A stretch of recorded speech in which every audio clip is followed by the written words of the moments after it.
Selamat sore. Hari ini saya akan menerangkan materi 1 psikologi komunikasi, yaitu tentang ruang lingkup psikologi komunikasi.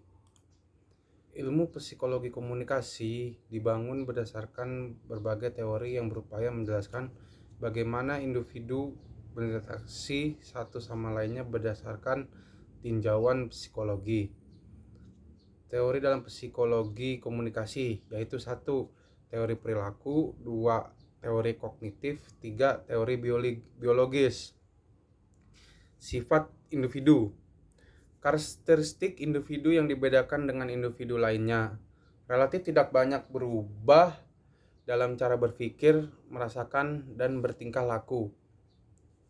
3. Sifat komunikator, yaitu 1. Sifat mementingkan diri sendiri. Nah, sifat mementingkan diri sendiri ini seperti menjadi pusat pembicaraan dan merasa paling penting, tidak sensitif pada orang lain, dan dia tidak responsif atau sesuai dengan kehendak dia sendiri. Yaitu 2. Sifat berdebat. Nah, sifat berdebat itu ada plus minusnya. Memiliki sifat percaya diri dan tegas. Yang sifat plusnya itu yaitu bisa kita saling belajar, mendapat pandangan dari pihak lain, meningkatkan kredibilitas, dan memperbaiki kemampuan komunikasi. Nah, ini yang negatifnya ini, orang yang sifat berdebat ini kadang dia memiliki kata-kata yang agresif dan cenderung menuju ke sikap permusuhan. Yang ketiga, sifat cemas. Sifat cemas, kecepatan berkomunikasi, yaitu contohnya dia tidak berani menghadirkan dirinya tuh di sosial. Nah, itu jadi dia menghindar terus dari kehidupan di masyarakat ini. Terus dan mempunyai sifat malu kepada orang lain sehingga dia yang mempunyai kecemasan interaksi. Itu selanjutnya faktor sifat. Sifat neurotisme atau kecenderungan merasakan emosi negatif dan perasaan tidak bahagia.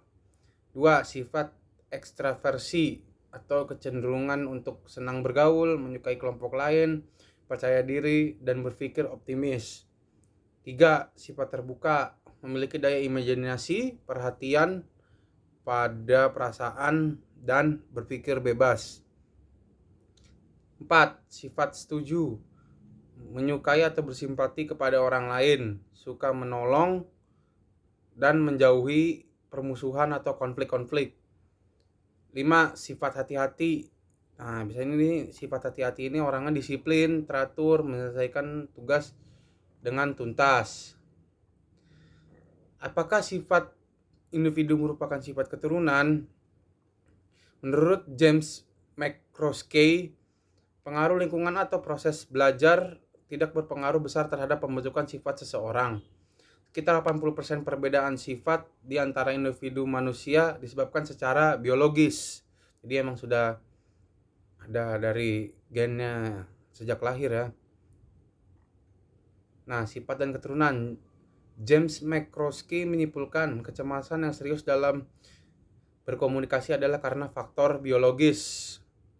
Rangsangan yang dianggap negatif diproses pada bagian otak yang disebut sistem pencegahan tingkah laku atau behavioral inhibition system. Orang dengan BIS sangat aktif akan lebih mudah merasa cemas. Sedangkan sifat yang berlawanan dengan BIS yaitu behavioral activation system atau sistem aktivasi tingkah laku mendorong orang berbuat sesuatu yang sebabkan adanya penghargaan atau kompensasi. Faktor tingkah laku selanjutnya. Teori proses informasi menjelaskan bagaimana orang berpikir, mengatur, dan menyimpan informasi, dan bagaimana proses yang membentuk tingkah laku. Beberapa teori dalam psikologi komunikasi yang mengatur tentang tingkah laku itu ada 3, yaitu 1. Teori atribusi, 2. Teori penelitian sosial, 3. Teori kemungkinan elaborasi. Selanjutnya itu adalah kesalahan atribusi fundamental. Fundamental attribution error atau kecenderungan menyalahkan orang lain sebagai penyebab terjadinya suatu peristiwa, yaitu contohnya orang yang tidak lulus ujian pasti mereka tidak belajar. Diri sendiri tidak lulus ujian soalnya sulit dan belum pernah diajarkan. Nah, itu bisa jadi faktor-faktor yang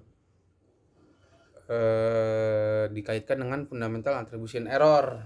Nah, sekian nih materi 1 yang bisa saya jelaskan. Nama saya Agung Eka Yana. Saya umur 23 tahun. Saya orang yang cukup terbuka kalau baru kenalan orang lain. Nah, hal yang saya suka di kehidupan bermasyarakat ini ya umpamanya saling tolong menolong ya. Nah, karena saya diajarkan orang tua saya harus saling tolong menolong, karena kita manusia sebagai makhluk sosial harus selalu tolong menolong. Ya, kita kalau tidak ada bantuan orang lain, ya kita tidak akan bisa hidup menuju ke depannya lagi. Ya, sekian dari saya. Terima kasih.